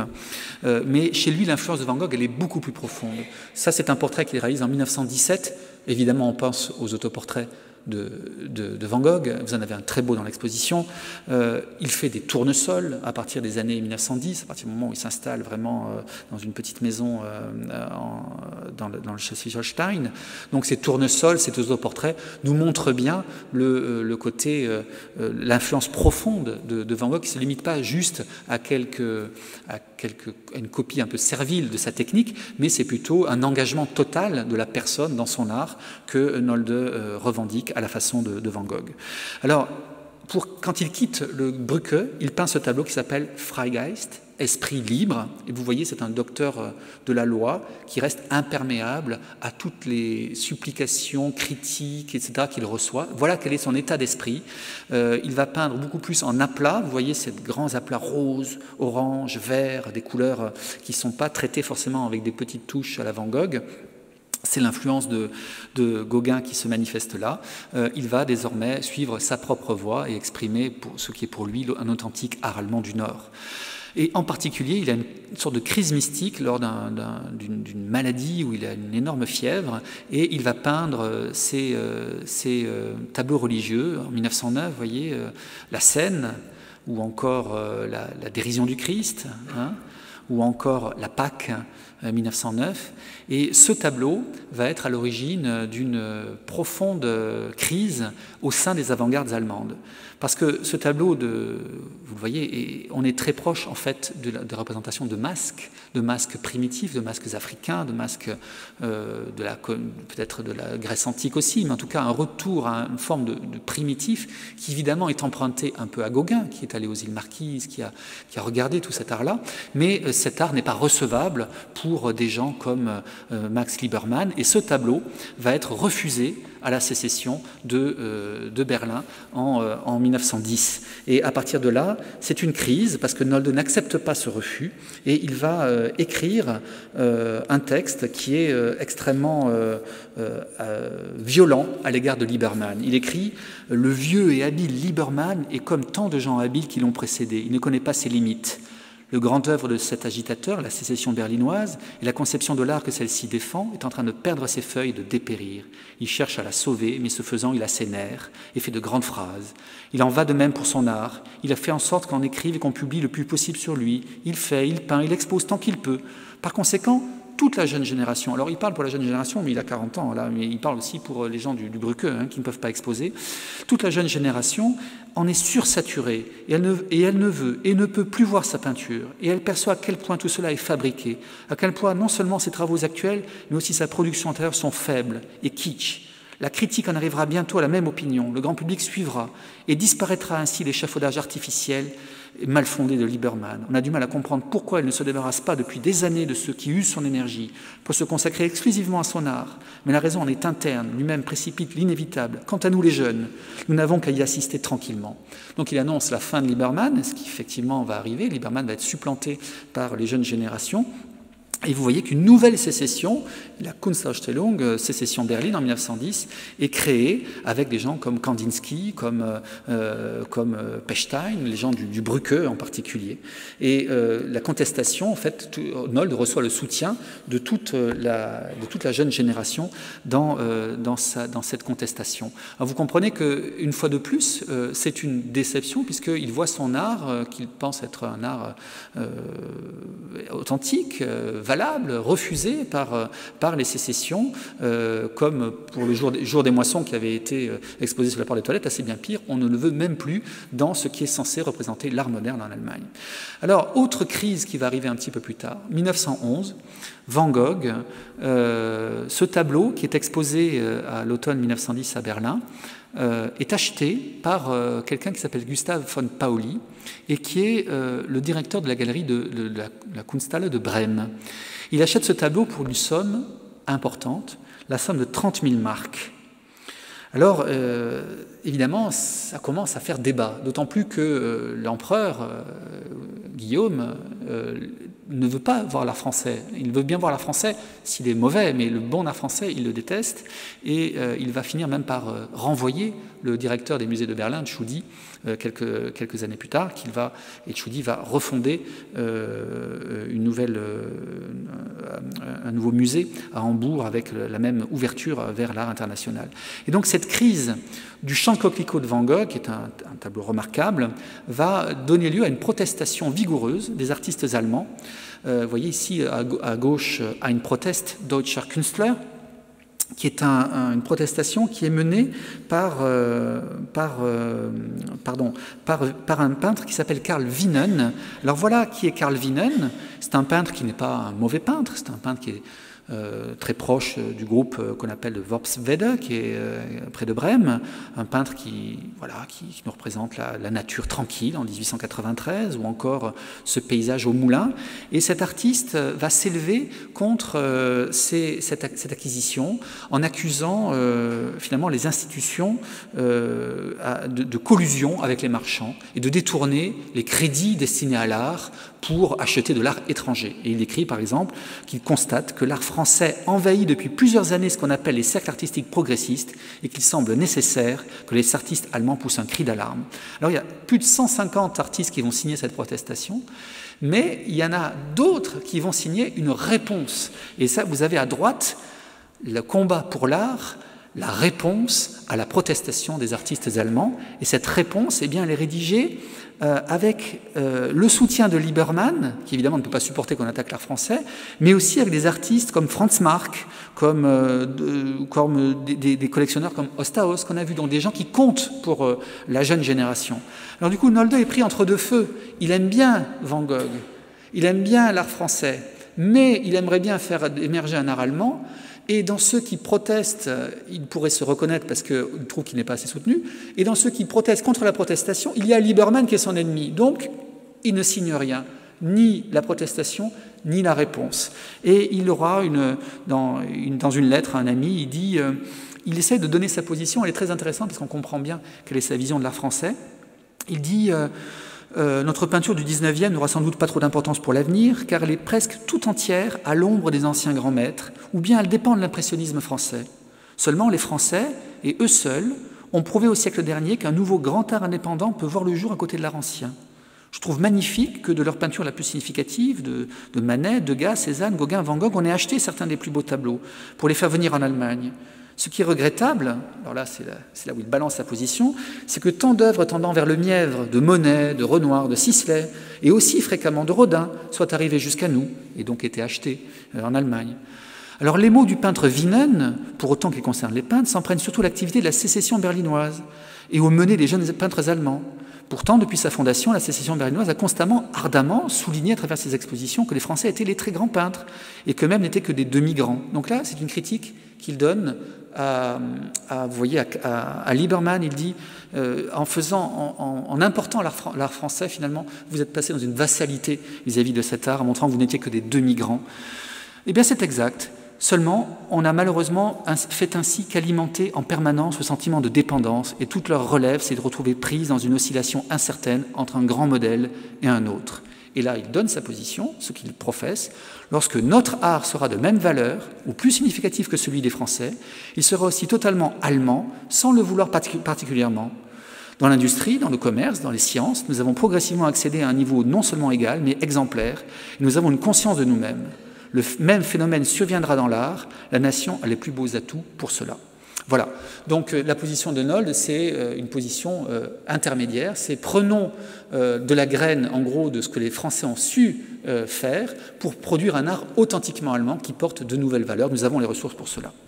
Alors ensuite, sa carrière se déroule de façon, alors je vais passer un peu vite parce que ce serait long, parce que là c'est toute la vie de Nolde, de façon un peu, c'est une marche vers le succès. Il peint ce tableau incroyable en 1911, qui est le grand retable de la vie du Christ, qui est exposé dorénavant à la Fondation Nolde à Zébul. Vous voyez cet art de la violence, de la couleur, tout en aplat, beaucoup plus inspiré par Gauguin que par Van Gogh, qui est vraiment l'expressionnisme le plus pur. Voilà un petit dessin qui montre dans une lettre sa composition en train de se faire. Il s'inspire bien entendu du retable de Grunewald, qui est en France, qui est à Colmar après la Première Guerre mondiale, et donc qu'il va voir en 1921 d'ailleurs, et donc il va en France voir l'œuvre d'un artiste qu'on considère comme le plus grand génie allemand. Donc il y a toujours cette relation ambiguë avec l'Allemagne, le retable d'Issenheim au musée Unter den Linden à Colmar, et il peint cette série de tableaux religieux extrêmement poignante, expressionniste, où vraiment la couleur, vous voyez, est au service d'une expression brute, profonde, avec par exemple la déposition du Christ ici, ou encore grotesque comme cet Adam et Ève, où on a l'impression qu'elle a croqué la pomme et elle se rend compte de la bêtise qu'elle a faite, c'est vraiment terrible, ou encore cet art même presque sensuel du Christ avec les femmes de Béthanie, vous voyez, ou encore ce Simon le pharisien et les femmes. Donc c'est un art qui n'existe pas ailleurs, il n'y a pas d'équivalent. Donc là, Nold réalise ce qu'il voulait, c'est-à-dire produire un art authentiquement personnel, un art libre, un art qui n'était même pas sous l'obédience de la religion catholique. Lui-même, il est né protestant et il a grandi avec sa femme qui était catholique. Enfin, il a vécu avec sa femme qui était catholique. Et pour lui, c'est au-delà. C'est une relation avec le sol, avec des formes de religiosité primitive qu'il veut rendre compte à travers cet art-là. Et d'ailleurs, il dit avoir représenté le Christ avec des cheveux noirs, vous voyez, on le voit bien effectivement dans la vie du Christ ici, le Christ a des cheveux noirs, et c'est très critiqué, on le voit encore ici, et il dit, mais les Christ, c'était pas un arien, c'était pas un blond, c'était pas un allemand, c'était un juif, donc il avait des cheveux noirs, donc vous voyez, une forme d'authenticité tout à fait primitive, qui le met là aussi au banc de l'Église. Mais voilà, aussi Marie-Madeleine, qui est un des tableaux les plus forts qu'il ait pu produire dans cette veine-là. Donc, une peinture profondément religieuse, une religion très personnelle, et en même temps, il découvre la vie la nuit à Berlin. Et alors là, c'est la grande Babylone, la grande prostituée, c'est les dancing, les grands mondains, dont il donne un portrait tout à fait plein de verve. On peut penser un peu à Toulouse-Lautrec, mais surtout toujours ces couleurs qui sont au profit d'une expression très dure et très caricaturale. Vous voyez, ces hommes qui fument le cigare, qui sont réduits à quelques taches, quelques masques, ou encore ici, ces jeunes dandys ou ces femmes qui sont des cocottes et qui gardent un œil très ouvert sur le portefeuille de leurs voisins, ou comme on voit encore ici.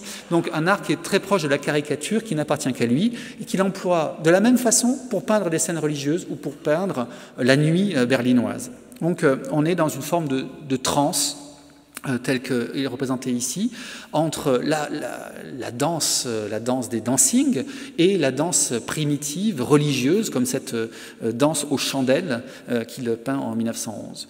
Et tout cela l'amène à s'ouvrir vers autre chose, vers d'autres arts, vers un art qui est proche du paganisme, un art qui est proche des origines. Donc il aurait pu voir peut-être, je le disais, en 1900, lors de l'exposition universelle, les œuvres des artistes de l'Afrique en particulier. Eh bien, il va les découvrir en la même période, en 1911, à Berlin, au musée für Völkerkunde, le musée des arts populaires. Alors voilà, les tableaux qu'il réalise avec des petites poupées ou des petits éléments fétiches qu'il dessine dans les collections du musée für Völkerkunde. Ici, par exemple, c'est une poupée Kachina, c'est des poupées des Indiens d'Amérique. Ici, ce sont au contraire des statuettes africaines, ou encore là des masques où on ne sait pas très bien si on est chez les Indiens d'Amérique ou chez d'autres civilisations. En tout cas, il va chercher chez ces peuples-là cette authenticité et cette expression brute. Ou encore ici, vous le voyez avec ses têtes coupées Givaro et ses masques, ce tableau extraordinaire qui est à Kansas City.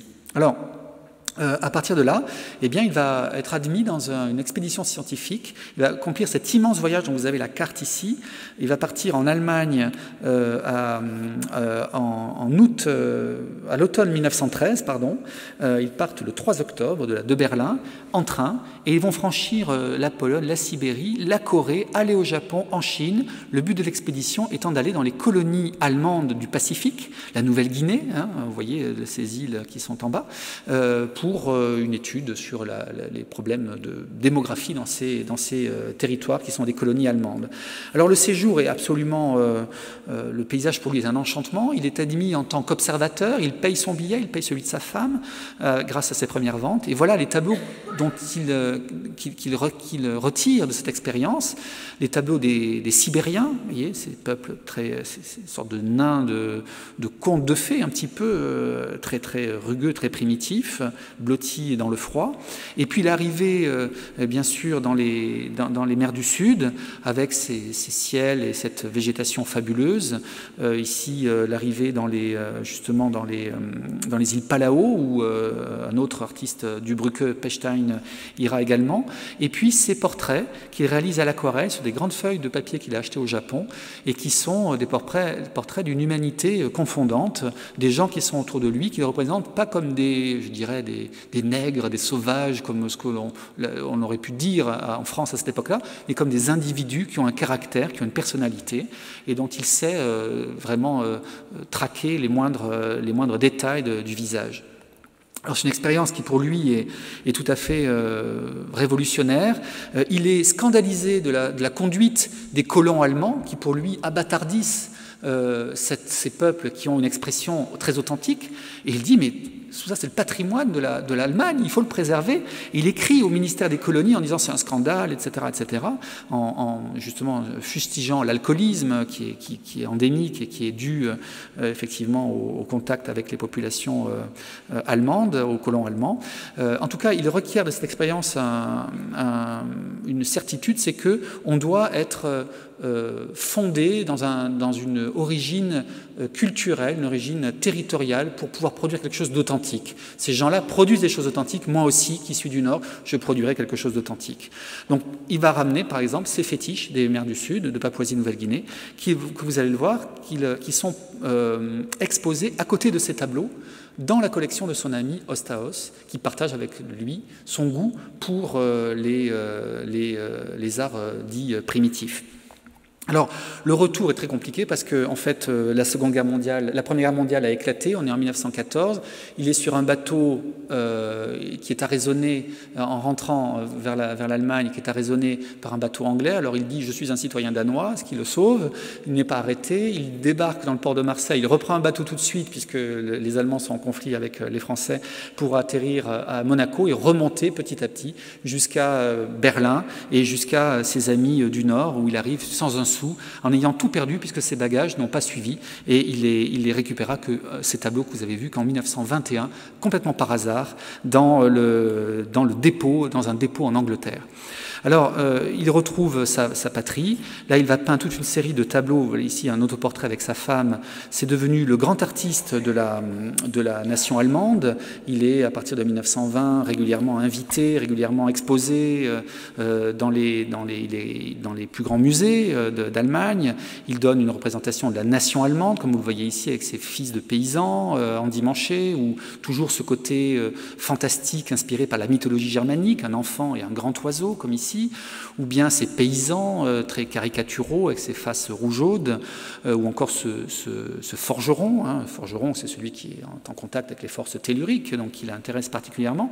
On retrouve là même l'influence, même lointaine, de Manet, ce vieux musicien, je ne sais pas si vous vous rappelez du début de la conférence.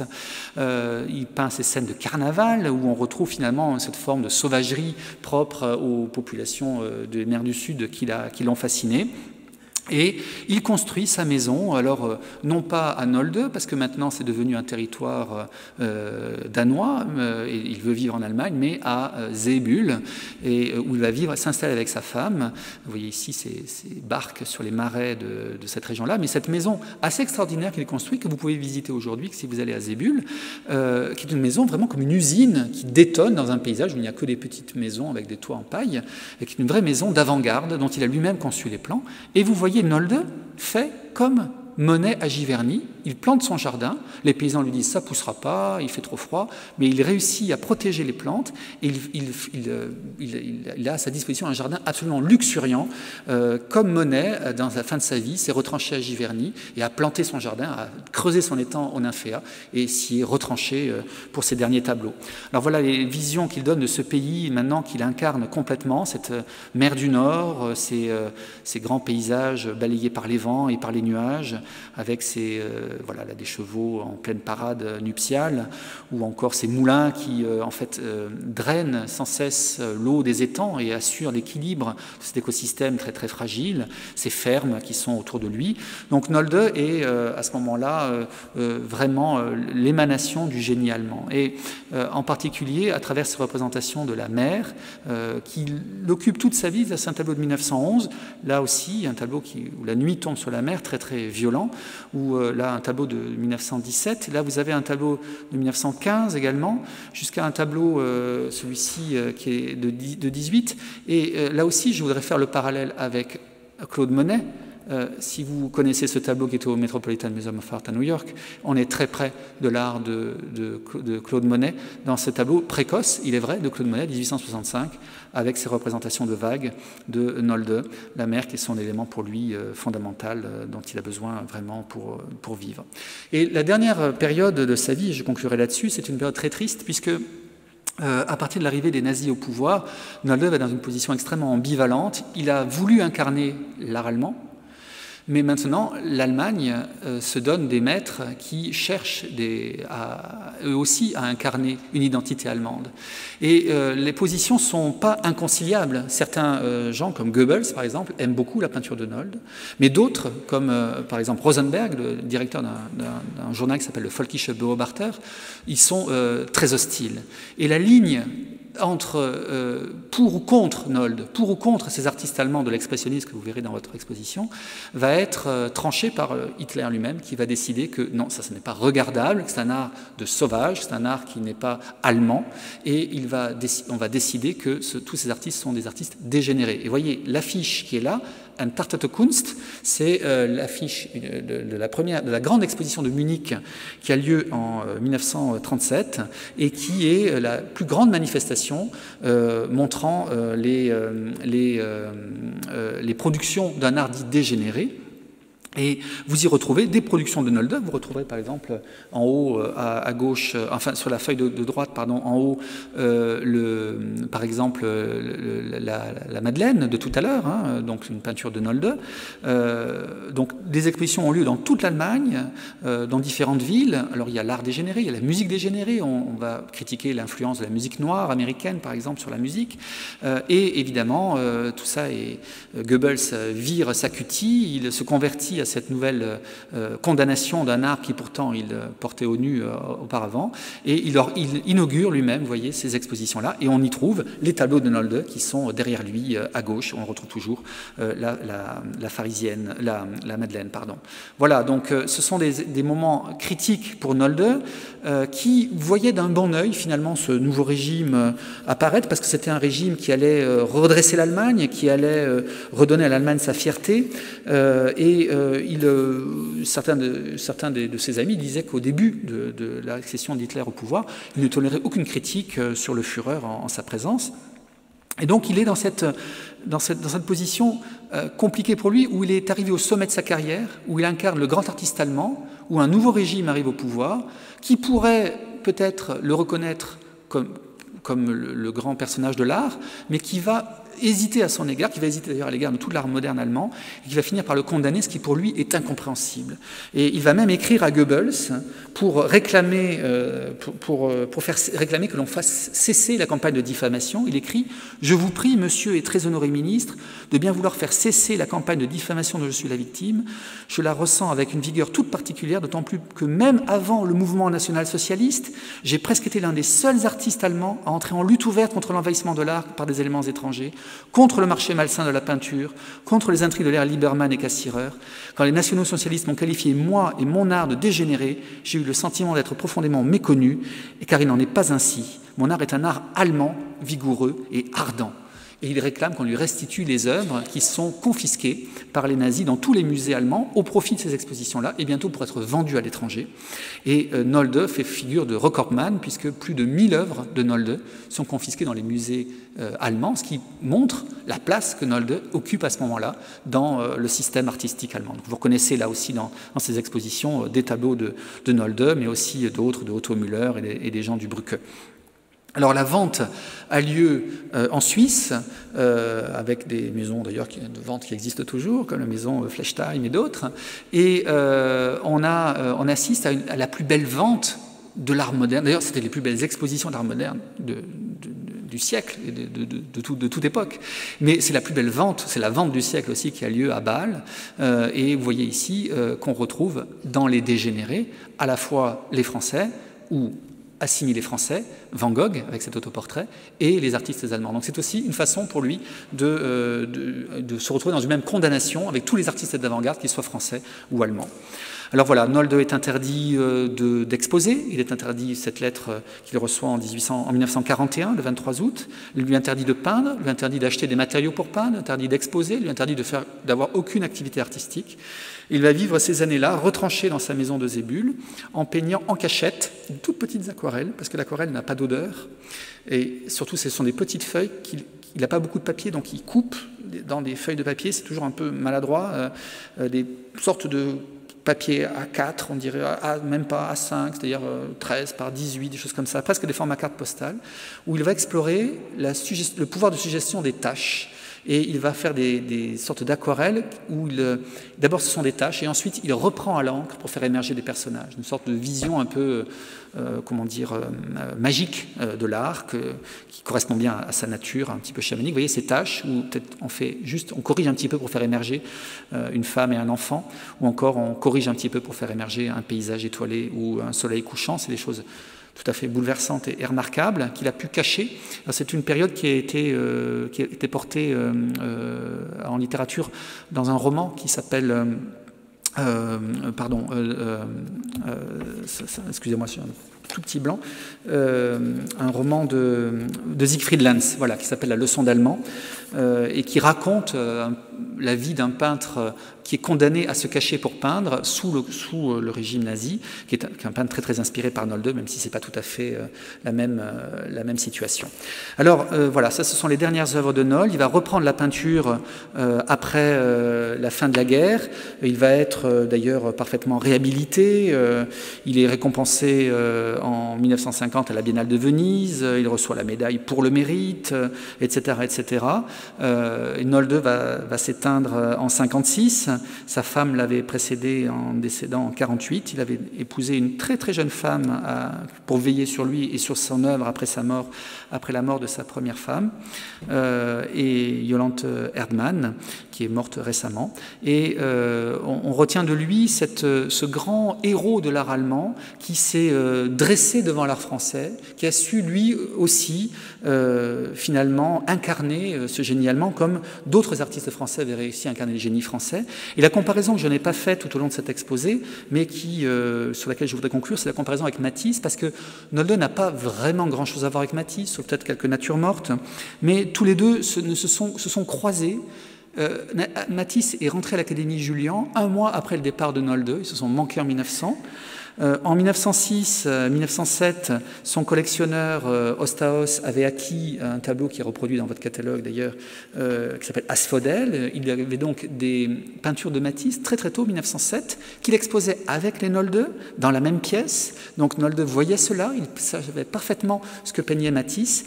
Et pour conclure, en 1931, il y a une grande exposition à Berlin, une grande exposition de Matisse à la galerie Möller. Il y a 265 œuvres, beaucoup de dessins, mais aussi de la peinture.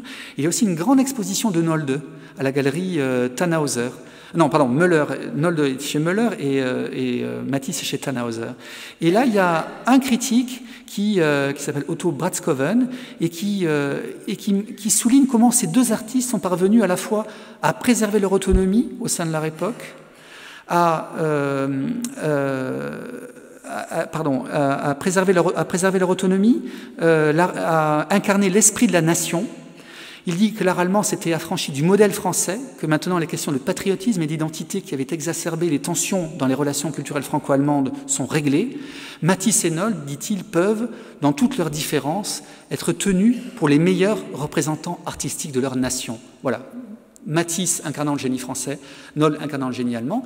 Et c'est quelque chose que, évidemment, que le contexte de l'art dégénéré n'a pas permis de maintenir. Mais il y a un lieu en Europe où l'on peut voir cette confrontation, et je vous invite à le visiter, c'est le Statens-Museum for Kunst de Copenhague, où vous avez 8 tableaux de Matisse et 8 tableaux de Nolde qui sont présentés face à face. Et ces tableaux de Nolde, ce sont les tableaux qui ont été vendus à l'exposition, à la vente art dégénéré par les nazis, et que Nolde a fait racheter par son beau-frère, qui était danois, et qui ont donc pris le chemin du Statens-Museum for Kunst. Et cette confrontation, je crois, entre Matisse et Nolde est très juste. Voilà 2 personnages qui ont su incarner le génie de leur nation et avoir une position parfaitement originale dans leur siècle. Voilà pour ce long survol. Je vous prie de me pardonner peut-être par la longueur de la conférence, de ces relations entre Nolde et la France. Je vous remercie beaucoup pour votre attention.